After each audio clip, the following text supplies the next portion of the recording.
Welcome to the Barbershop Podcast. My name is Michael Banks, and I help you to navigate through the ups and downs of the business behind the chair in this industry, helping you to go from burnout in your business to a thriving success. And today is week 3 of the Micro Salon Master Course, the Micro Salon Movement, where we're putting special emphasis on those who are salon suite owners. And today we have a special guest, Tatiana Williams. Is that correct? That's correct. Hey, That's y'all. correct. Hey, so really quickly before I just kind of dive into this, Tatiana, can you kind of just explain who you are, where you're from, and what you're currently doing in your business right now? Absolutely. So, my name is Tatiana Williams. As Mike just said, I am an interior designer and interior architect here in Dallas, Texas. I've been doing it for about 15 years now, working with restaurants, hotels, and more recently, retail spaces. But I kind of run the gamut as far as design is concerned. Nice, nice. Thank you for joining. So let me just, for those who are listening now, and even for you, Tatiana, just how we got here. So I moved into my salon suite space that I have now in 2020. I've been a salon suite owner for about 7 years now, but the space that I'm in, I moved in there in 2020. It was a space that I should have moved in 2016. However, I was pretty intimidated by it because being a salon suite owner was much different than being a booth renter. So finally got in there, and I have this huge wall that I have no idea what I want to do with it. It just seems empty. I don't know what to do on it. My first idea of me being a guy, I wanted to put the biggest TV that I could right on that wall. And I just thought maybe this might be a bad idea. So I had a thought like, who could help me with figuring this out? I was like, okay, there's got to be an interior designer. But I don't personally know any, but I do remember from Twitter because of mutual friends that we have on Twitter. I never met you before, never seen you, but I do remember you mentioning somewhere, it was either a link or somewhere that I remembered you being an interior designer. So I go on, I check your website just to see, like, she don't talk much about her business at all on Twitter. And so I go onto your website, and I'm very surprised at some of the restaurants that I seen. And then what caught my eye in particular was the La Quinta Hotel. Mm-hmm. And what stood out is there's a line at the La Quinta Hotel here in Chicago. There was a Mm-hmm. line of like your responsibilities, Yep. because I was really like serious about I need someone to help me design this space. And I read a line about your responsibilities being to make sure that the brand was consistent with the design. Am I saying that correctly? Correct. At the Yeah. looking to, yeah, I've done a lot of Yeah. work with them over Yeah. the country trying to make sure Yeah. the brand aligns. So, yeah. Yeah. No, nice. So when I read that line, I was like, well, I can't afford her. So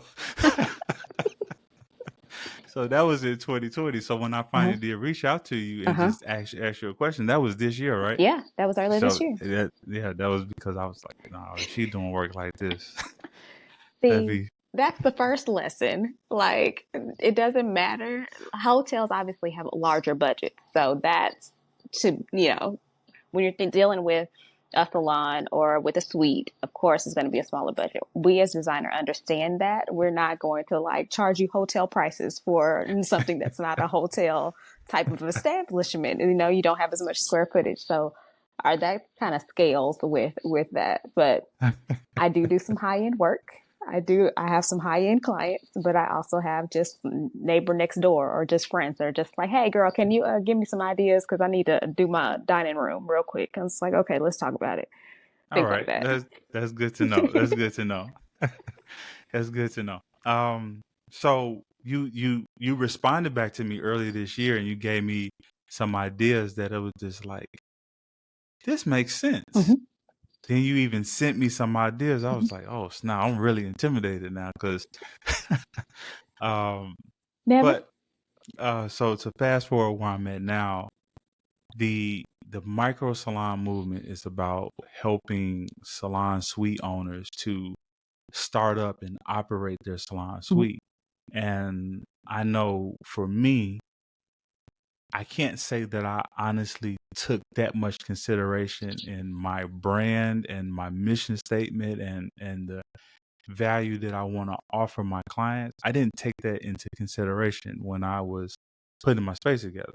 I just put my personality in, Yeah. which may or may not work. I don't know if that's a good thing or a bad thing. However, I do realize that in certain environments that I've been in Mhm. hotels, I automatically assumed that I was going to spend more, and I had no problem with it. And the last time me and you talked, you said something again about branding and designing the space Yeah.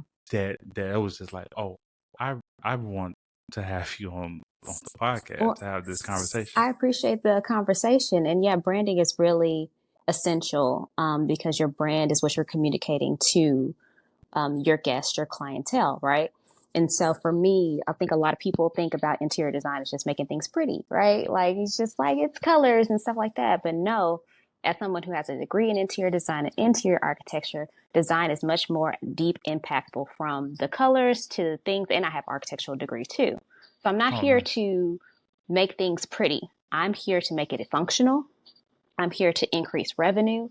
And what you do that is through design. And that's the point that a lot of people kind of miss when they're have these business ideas. They don't put a lot of thinking into design. But as we're living in a much more kind of visual culture where everything is judged on a visual basis, especially on Instagram, social media, all that kind of stuff, people will look at your page and make an assessment.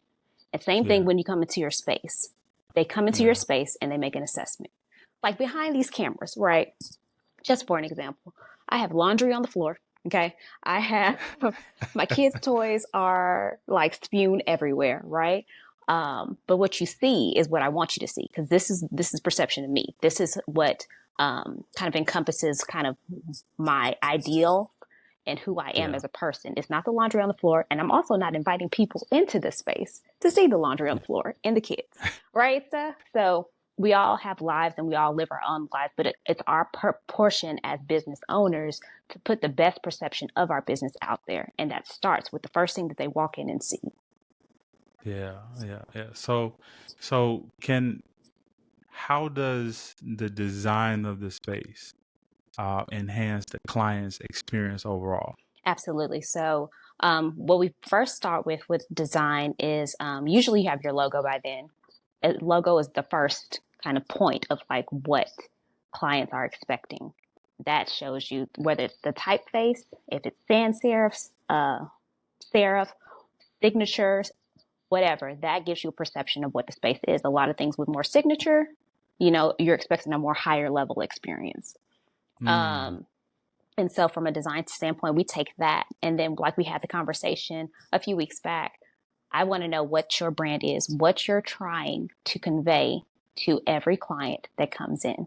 If you want them to have a comfortable environment, if you want them to have a little bit more masculine, if you want a little bit more of your personality, what is your naming function, right? So, whatever you name something, that's essentially what you're communicating to an audience of who you are.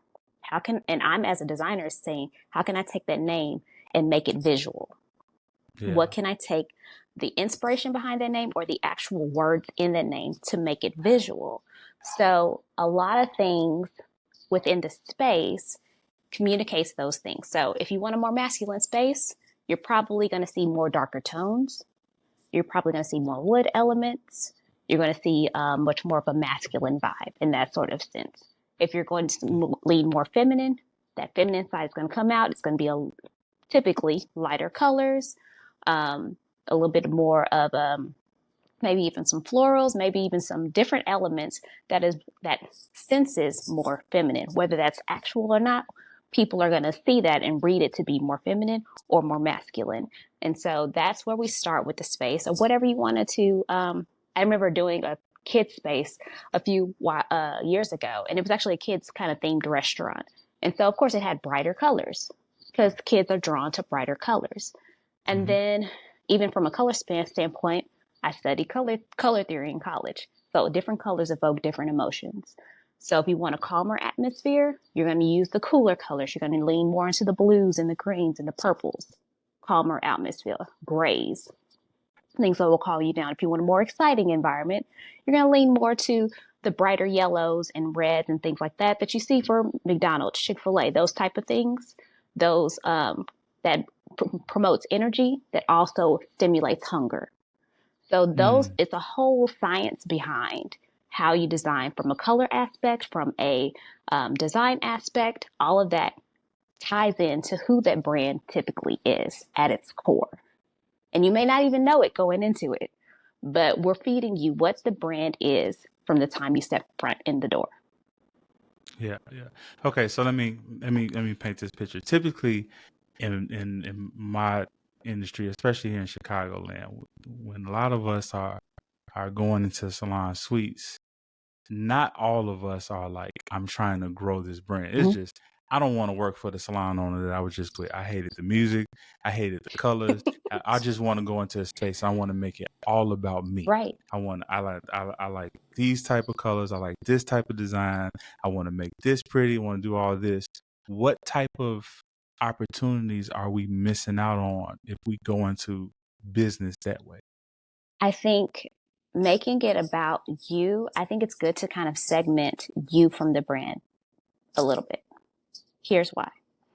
Because if you don't separate those two things, you're always going to have to be on because now you are Mm. the face of the brand. So no matter where you go, no matter what you're doing, even if you're just chilling with your kids, they are expecting you to be the face of the brand. That's So interesting. that's why you see a lot of like if you say Kev on stage on social media, Kev on stage is his moniker, right? Like that's his persona outside. But he does have a private persona that is completely different than what he projects. And sometimes it's difficult portraying creating that distance between that because now you're the face of the brand. Yeah. So you can have the essence of who you are without it being there. But then you also have to connect. How is the essence of you, who you are, going to impact the space? And how can we show the essence of who you are without you having to be the face, right? So who are you at your core? That's part of what you need to know. Oh, I'm calm, I'm chill, I'm really about my money, and I just kind of want a space that wants to be like a calm, cool vibe. Okay, we can draw off that. But if Yeah. you're going to do it based on you, let's extract those things that are core to you without you having to be plastered everywhere, if that makes sense. Yeah. That makes perfect sense. That makes perfect sense. So when we're taking those things into consideration, I know for instance, like on my actual business page, like on the hair cutter, you see my face. Mm-hmm. But on at a period of time when my art gallery Instagram page, I very rarely ever showed my face. I only show like my hands. Mm-hmm. Because I wanted to be that when somebody saw the business, they wanted to come in for the work Yes. and they didn't necessarily associate it with me personally. Mm-hmm. That makes perfect sense in what you're saying. Yeah. Is there any other opportunities that we may be missing out on as far as sales, maybe, Absolutely. in this space? Yeah, definitely. I know there's a big wave of like restaurants and things where it's really like pretty aesthetic, but the food is not so great, right? And it can swing the other way where you can go into a kind of hole in the wall, but the food is great, right? And so the same thing Yeah, kind of translates. What we want to be able to portray is that what you're serving and what you're seeing are exactly the same. And yeah, so from a service aspect, if you go into a space and it's not exactly aesthetically pleasing, that can hurt your business too. It doesn't matter yeah, how clean it is. If it's not a welcoming atmosphere, that's going to cut your business. If it doesn't make the client relax in the chair, that's going to hurt your business. If they're constantly having to worry about like who's around or who may come through the door, that's going to hurt your business. And so you don't have to spend a lot of money on the front end or even on the back end trying to make it like super pretty or whatever. You don't want to have the Instagram type of thing. It would be helpful to have a moment, but that doesn't necessarily have to be the whole space. And so I think there's some missed opportunities when funds are not put into and thought is not given into the actual design of a space. How we Yeah. feel when we enter a space. You can tell when a place is like really clean, really like light and airy, that does something to your mood. It does something to how you enter the space. If you're being warmly welcomed versus, having a pretty environment, but they're talking to you crazy, they go hand in hand. So we want a holistic experience. We don't just want good service. We want a good atmosphere, and we want the person to feel, oh, like this is kind of a home away from home, or an oasis in a type of a feel away from their natural everyday lives. When you're sitting in the barber chair, I don't know much about it, but I'm going to assess that when you're sitting in a barber chair, you want to escape from your reality. You want to talk shop, right? You want to feel comfortable Hmm. enough to be able to do so, and that's great. That starts with what you see, but it also starts with who you interact with, and so Yeah. those things need to be paired together. So you're giving a more holistic view to your clientele about this is the vibe that's in here. And so it starts with design. It starts with how things are looking, because that's the first thing that you see. You walk down the street or you're driving down the street, you see somebody, people are making judgments each left and right every day. It's the same thing with your spaces. And so some thought needs to go into what can I do from a visual aspect to communicate what this shop means to me, what this shop means to the community, what this shop is going to portray to the people that come in and that sit down. We want them to have the most welcome, warm, inviting experience so that they come back. And so if you give them the opportunities, even if it's not, you know, plastered all over the place, give them moments. Give them moments of Yeah. where they can just kind of say, okay, cool. You think about being in the shampoo bowl, right? Shampoo you looking up, they're spending how much time looking up. Have something nice for them to look at while they're looking up. That's good. What they're sitting in the chair for a minute, and yeah, you have like mirrors and things like that, but have them something interesting on the wall to have them kind of look at while they're talking. That's Make good. sure that the chairs are comfortable.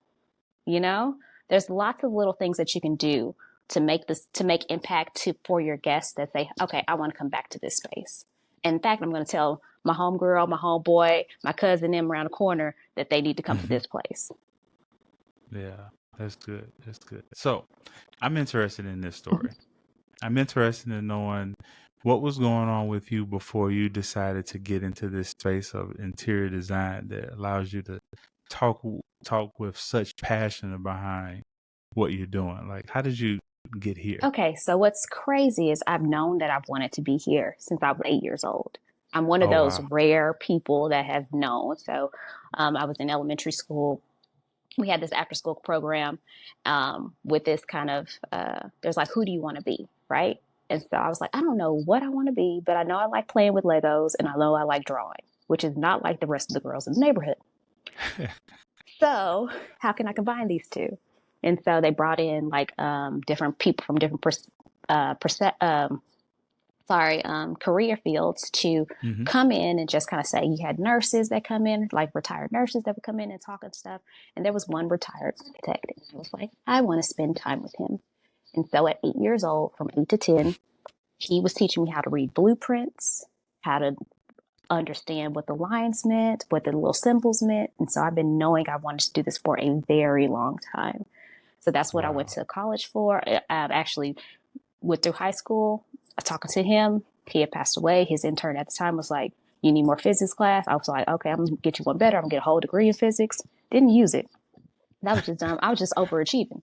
Um, so got my associate's degree in physics. Went to college, and I knew I wanted to be in the architecture field. The architecture field as a transfer student was like really, really hard.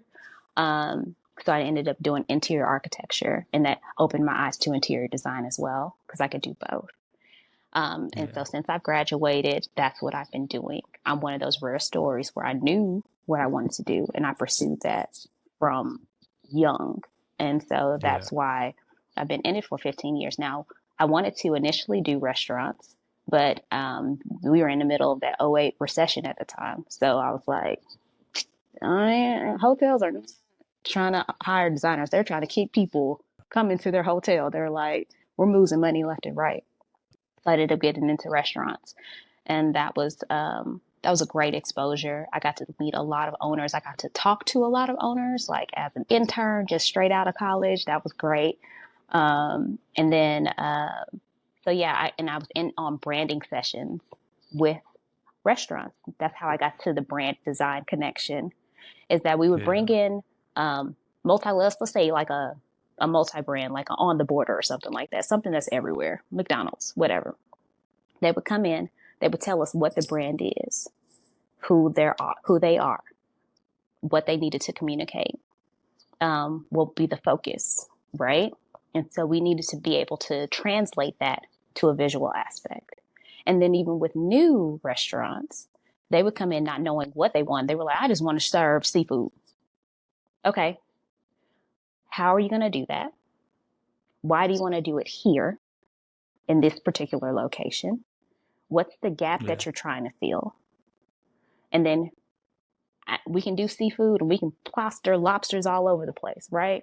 Or we can be more thoughtful with their approach and do it in a kind of twist the narrative about the seafood. Okay, yeah, you can put lobsters all over the place, but what specific region would you like to pull your seafood from? Oh, Maryland. Okay, great. We can think towards Maryland, pull on things that are like regionally there. Oh, or Mm. hey, actually, I want to do mine because I spent time in Martha's Vineyard, which was one of my clients. Oh, okay. We can pull some elements from Martha's Vineyard and things that are natural to them and make it feel like that atmosphere here in Texas or in Wow. California, right? So I've always been interested into what's the history, what's the reason behind the thing, and how can I make that visible to everybody else. And most guests and clients walk into space not knowing it, but they can sense it. It's a feeling. Yeah. Yeah. And a lot Yeah. of people can't communicate those things either. They don't have the words for them. So I ask the questions to extract the words.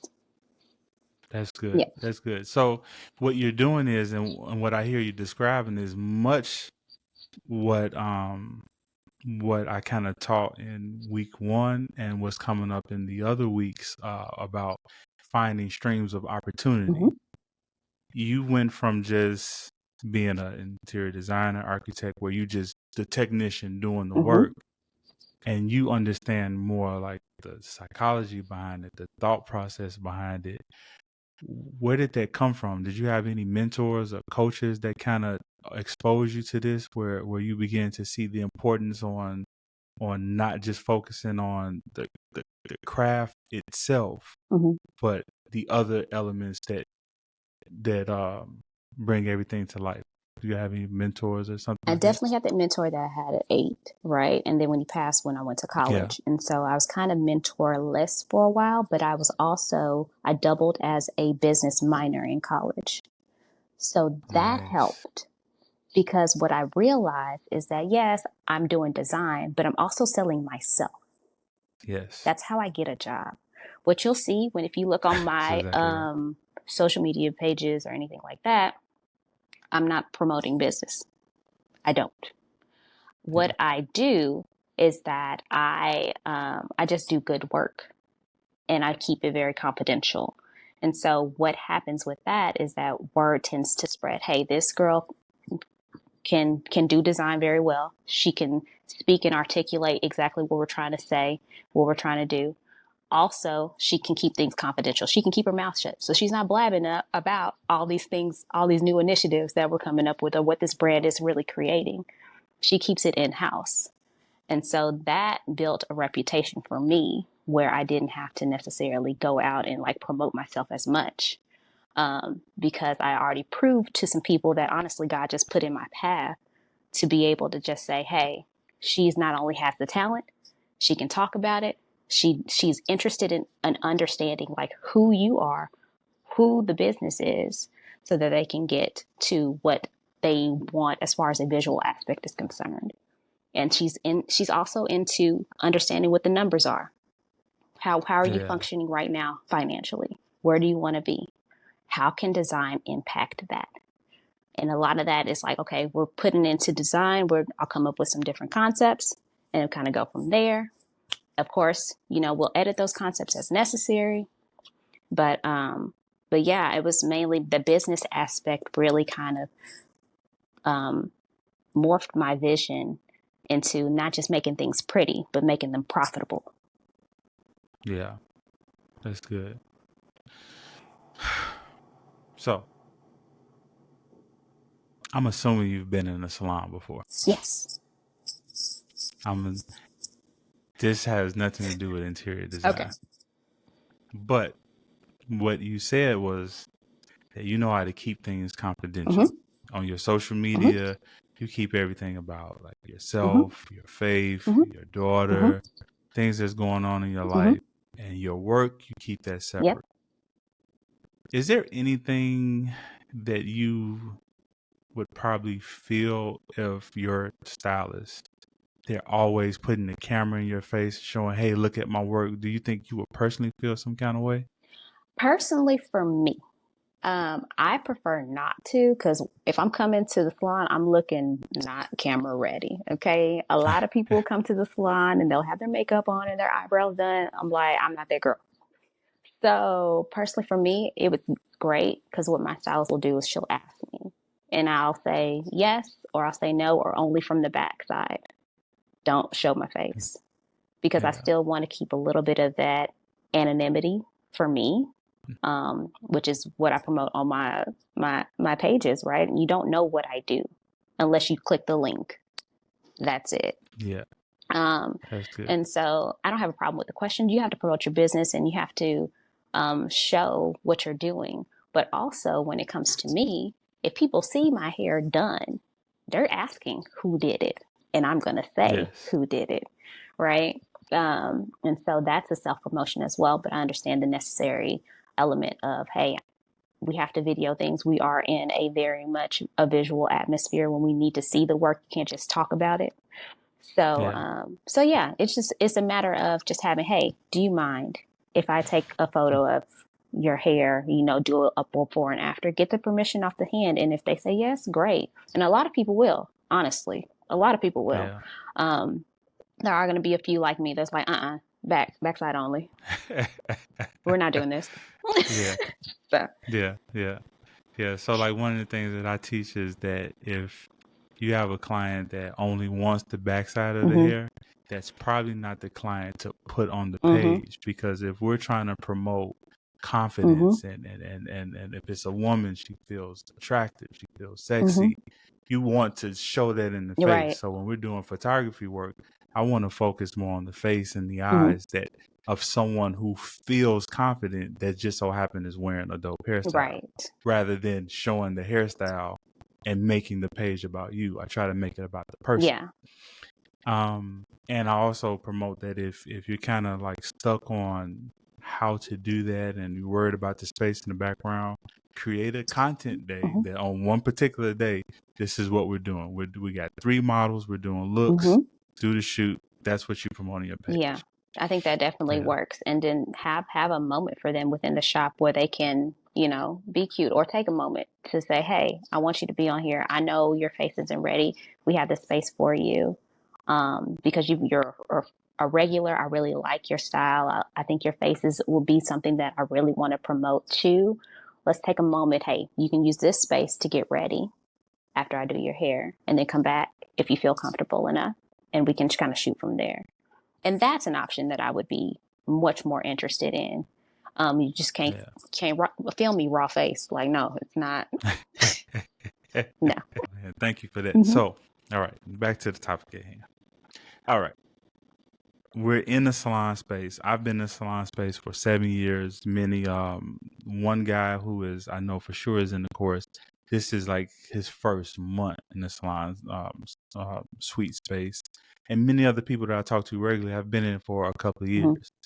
And if we want to be more intentional about how our space is looking and where things are visually, and we want to connect with somebody like you as a coach, interior designer, even help us with our space, what are some preliminary things that we need to do first? Okay. Before we have that initial conversation with you. Yeah. to take our business from where we at to now open up more opportunities to increase sales? Yeah, definitely. So, as you probably know, I'll ask off the jump. If you reach out to someone like me, right? I need you to have a good sense of who you are and who the business is. That's going to be key, because everything else revolves around that. Everything else should be emphasizing that, right? From the logo to even if you have business cards, the type of paper put on the business cards, that's crucial too. Because if you get a thicker paper, that's like, oh, okay, that's weighty, that's more expensive. You might be spending a little bit more here than just a standard business card, right? That's good. So everything you see, everything you touch has to emphasize who you are. So you'll have to get a good sense of what you don't like as well. What's going to be challenging or just like adverse to you. It would be good to kind of get in a sense of walk through your own space. One of my favorite things is walk through this as, if I was doing hotels, walk through this as a guest. What am I going to see? Where am I going to be sitting? Your waiting area, if you have a waiting area. That sets a tone there. Because number one, how long am I waiting? And what do I have to do to occupy my time while I'm waiting? Is there something nice visually for me to see? Is there something for me to kind of engage with? Is there something for me to kind of touch and feel, like a magazine or what have you? All of that should be emphasizing. What type of magazines are you showing, right? That stuff emphasizes what the vibe of the space is. So there are lots of different touch points throughout a space, like what I just mentioned a few minutes ago. You're in the shampoo bowl, you're looking up. What are you looking at? Yeah. That was good too. Thanks. There are different instances within the space. So definitely walk through it as a client. Understand who you are. Understand what you don't like. And as you're progressing, if you want to grow, right? If you want to have multiple locations, okay, where are you right now? What's your current clientele? What neighborhoods are you trying to get into? What are the things around those neighborhoods that draw people to that neighborhood or that particular part of the city? How can we extract some of that and marry it with who your brand is, so that as you transition to different spaces, you can still have the essence of who the original space was, but still meet the environment where you want to be.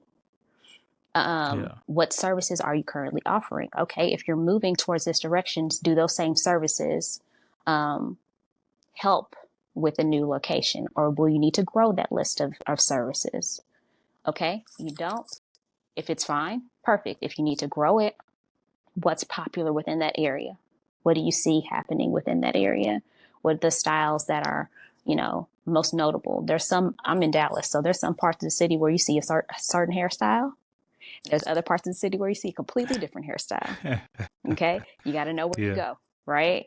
So I think understanding those particular aspects is a good starting ground before reaching out to someone like me, because I'm going to challenge you with those questions. A lot of our first interview or our first sit down conversation was just me asking questions.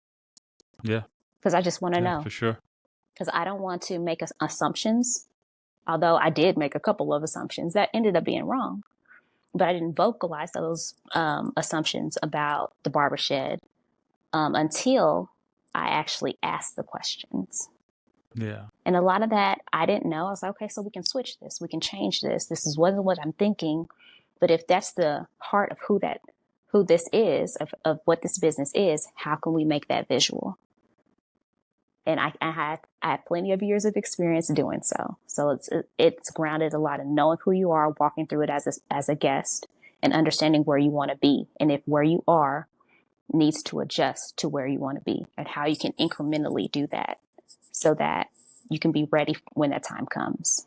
Tatiana, you're going to have me keep talking. So you said something else that you was like, when me and you had first initially talked, you had some ideas, some, and it's making me think about, and this has nothing to do with interior design, but it has everything to think about how it's a bad idea to have a new client coming into the salon suite and you have no idea what you're going to do. you should have some type of preconceived idea, some type of starting point, and you make your edits from there, Right. right? Absolutely. Is that what you did? Absolutely. That's exactly what I did. I took, you know, note of some of the podcasts that you have done. You sent me some of those links. I was like, okay, took notes. Okay, I think this. I took a look at your logo. Okay, I understand. And then I made my assumptions about what it meant. Wrote those down. But then before I design anything, I'm asking you for confirmation, because what we think we're projecting and what people are internalizing or can be completely different things. Yes. And so my job is to make those things match. Yeah. Because you can have something in your head, it's just like, oh, this is like, well, one of these things was like, oh, this is a pony show. I was like, oh, okay, they have ponies there. No, not the pony show. Something completely different. I was like, okay, so wait, Yeah. hold on. How do we get this? I thought this was like a dog grooming place. Nope, not at all. Okay, so how can we get these things to match? And that's a lot of the challenge, and that's what a lot of people struggle with. But that's why you reach out to professionals like us to make those things match, because I think that'll bring a lot more success, and it'll bring a lot more clientele if they know off the bat, okay, this is what this is about. This is not what I initially thought it was, but now that I can see it, not just by the logo, not by reading the logo, but actually seeing it and talking to people, okay, this now makes sense. I can't tell you how many times I drove by a business and I was just like, I'm not interested in going through there. Yeah, they need a service they have a service that I need, but that's not the place where I want to go. We're trying to eliminate that by bringing those things together. Right? Can I have you back? Absolutely. Because you're an interior designer, but I think you got so many gems on branding. Yes. That I think will be great. Yeah, no, listen, I've dealt with a lot of brands over 15 years, okay? And each brand has brand standards, okay? Mm-hmm. They know exactly, when a brand comes to someone like me to design a space, they know exactly who they are. They know exactly what they want to promote. They know exactly how they want the space to feel. They know all of those things as a brand. Yeah. That makes my job easy, right? So it can be a little bit more challenging if you don't know who you are, but that's part of my job as well. I'll extract it from you. Yeah. I'll make sure it fits, and then I'll present it to you. And you tell me which direction you want to go in. You lead the train from there. I'm just trying to translate those things and make it visually more appealing. Yeah. What I think is cool is that week one, we dealt all with doing an assessment. Mm-hmm. So the way I break up my assessment is a sheet of paper. You got 3 columns. Your first column is everything that you know that you're good at, that you're absolutely good at. The second column is everything that you're doing currently right now, but if you're honest with yourself, you need some improvement. Then the third column is the things that you know about, but you haven't quite figured out yet. And that's like our starting point. And then we go into building out a customer avatar, like who is the ideal customer. Everything that you know about them, from the name, the age, where they work at, things about their family structure. And then we did a separate client avatar, because I made a distinguish between our customer and our client. And I make them go through this homework, the template. They got the downloads. They got to write all this stuff out. And then from there, we move into making a value proposition statement, where you're making a commitment from your skill set to the customer that you're trying to attract. So if I feel like what we're setting up things in the micro salon and in Barbershed as a whole is a good starting point for what you do, because you're asking these very questions about who we are and what we do and who our customer is and all those different things. My last question for you is that what's one thing that we can be doing right now that could change the direction of our salon suite businesses, our barbershops, our salons, to put us in the direction of increasing our sales from a design perspective? From a design perspective, it was think about, again, going through as your guest. Touch every point of the space where they'll be.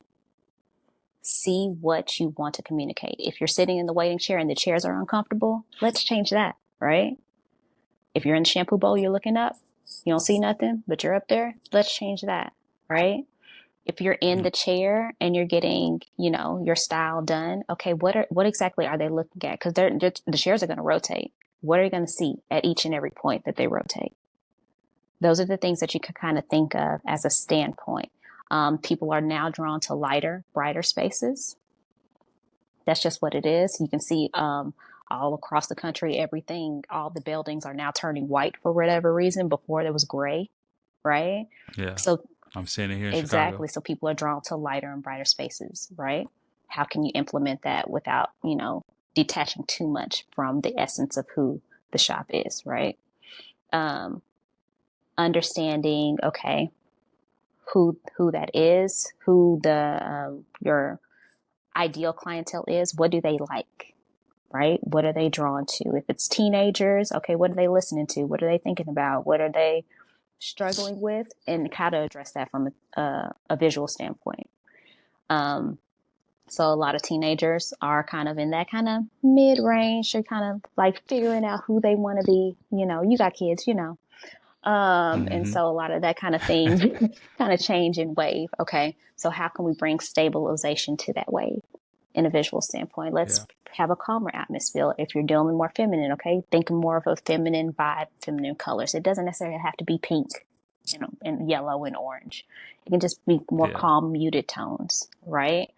And more like a seafoam green or like something a little bit more softer that sounds more feminine, right? Think about those type of things. Think about who you want in your chair, right? And what they like to do and how they like to relax. Yeah. Thank you so much for doubling down on that important point of going through the client's journey, like putting yourself in the client's perspective and just walk through the experience of the salon. I definitely want to have you back. Of course. Because you are great. Thanks. You add a lot of value just in your conversation. I feel like you have way more to give than even what I even noticed. Listen, people make perceptions about interior design. I'm interior design, but I'm a brander as well. And that business degree definitely helps with doing that and connecting the two. So I think you're starting off great with having them understand who they are, who their clientele is, and kind of building off of that because they're all connected. They should never be disintegrated. They should all be integrated into creating this environment that is cohesive. And I think this is a great start. So I appreciate you having me on. Thank you so much. Thank you so much. For those of y'all who are watching this, I'm going to make sure that all of her contact information is in the description as well as in your student portal. Those of y'all who are listening on the Barbershop podcast, or all of her information will be from. You want people to get in contact with you via? They can do it via social media or just through my website. There's usually a contact form on there that they can reach out for business purposes. Okay. Great. So we'll have all our information on the podcast description as well as in the master course.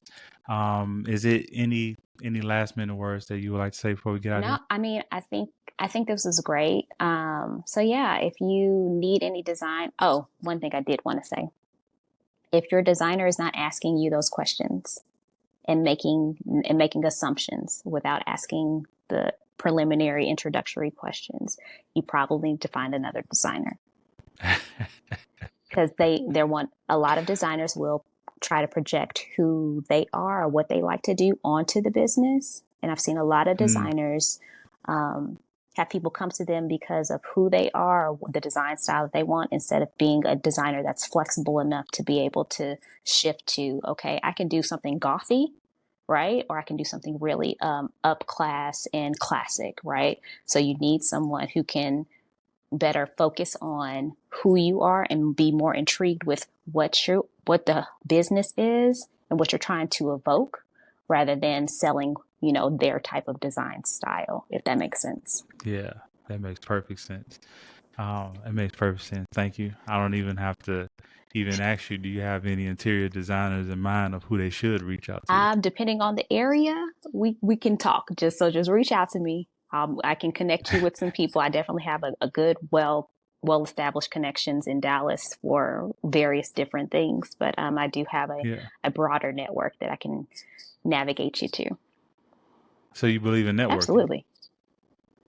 This is why I Oh, don't promote. It's I the words are spoken for me, but then I actually, when I come to an event, I have to prove my worth, right? And so yeah.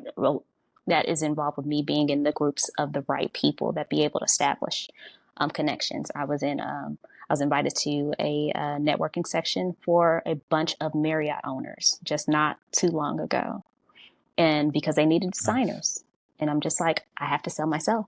Business degree is awesome, great, but also I need to be in the space, and I need to be open to being in the space to network with other people. I also go to design conferences because I want to know, hey, what are they doing at this particular firm? What are they doing over here? What's up and coming there?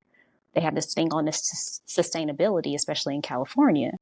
How can I do that from a design aspect? How can I make myself more marketable to a variety of different um, segments of design? So, absolutely, networking is essential.